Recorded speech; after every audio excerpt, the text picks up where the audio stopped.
There are certain realizations that don't arrive all at once. They don't hit you in a single moment. They don't come with some dramatic event that suddenly changes everything. Instead, they arrive quietly, almost unnoticed. A thought here, a memory there, a feeling you can't quite explain. Until one day, you look back and realize you've become a different person than you used to be. I've been thinking about that a lot lately. About the ways we're changed by experiences we never expected to carry for so long. Because when we're young, we tend to believe that the things that shape us will be obvious. The big heartbreaks, the major losses, the life-changing moments. But I've learned that sometimes the experiences that change us the most are much quieter than that. Sometimes it's not what happened to us. It's what didn't happen. The phone call that never came. The message that was never sent. The support that never arrived. The person who said they cared, but somehow wasn't there when life became difficult. And the strange thing is that you don't always notice the impact right away. At first you tell yourself it's fine. You make excuses. You try to understand. You give people the benefit of the doubt. Life is busy. Everyone has their own struggles. Maybe they didn't know what to say. Maybe they didn't realize what you were going through. And maybe that's true. Maybe sometimes it is. But eventually, there comes a moment when you stop focusing on their reasons and start paying attention to the reality. They weren't there. And for some reason, that realization has been sitting with me lately. Not because I'm angry anymore, not because I need answers, but because I've started noticing how much that experience changed me. Not just how I see other people, but how I see myself. How I connect. How I trust. How I move through relationships. Because there was a version of me that believed certain people would always be there. And whether that belief was realistic or not doesn't really matter. What matters is that I believed it. And then life gave me a chance to find out if it was true. And the answer wasn't what I expected. A few years ago, I went through one of the most difficult periods of my life.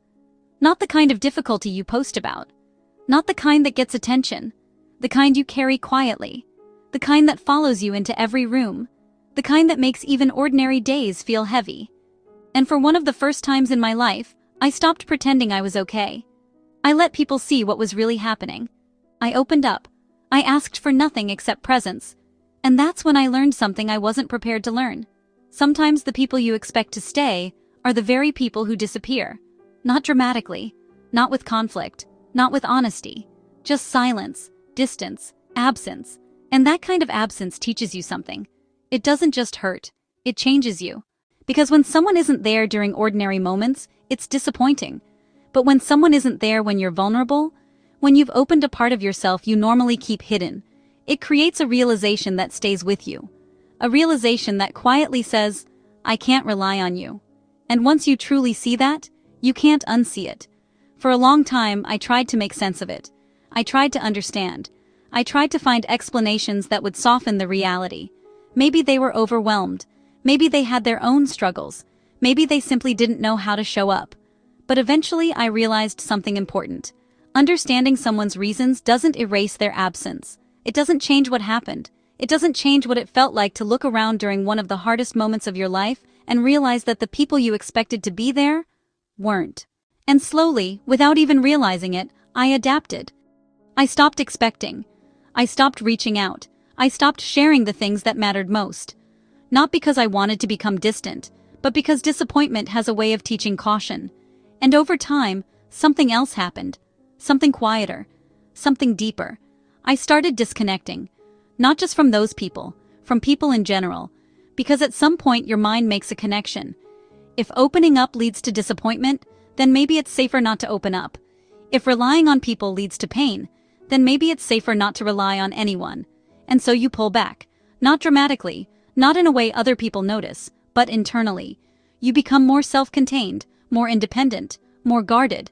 You start telling yourself, I don't need anyone. I can handle things myself. I'm better off relying on me. And the truth is, you can.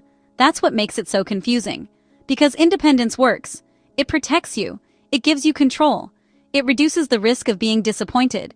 It removes the uncertainty that comes with relying on someone else. And after enough disappointments, that begins to feel like safety. Being alone feels safer than being let down. Keeping things to yourself feels safer than being met with silence.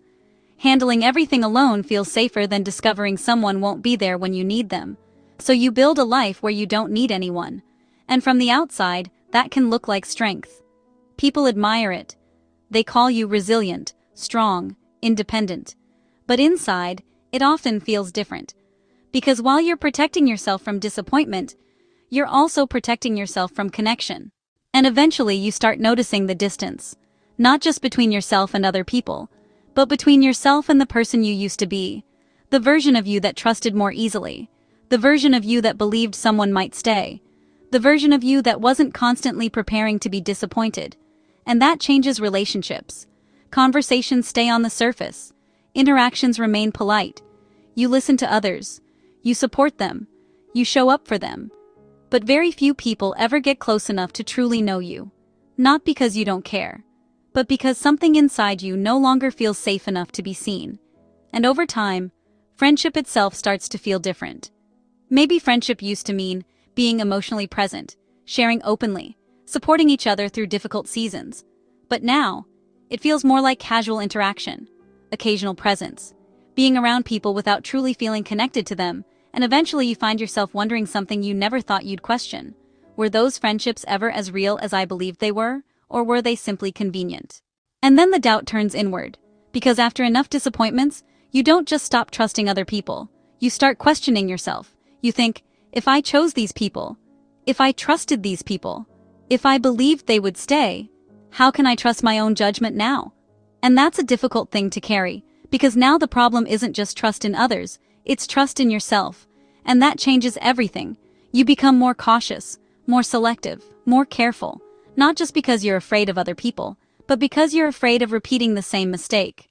And then something strange happens. The very people who disappeared come back.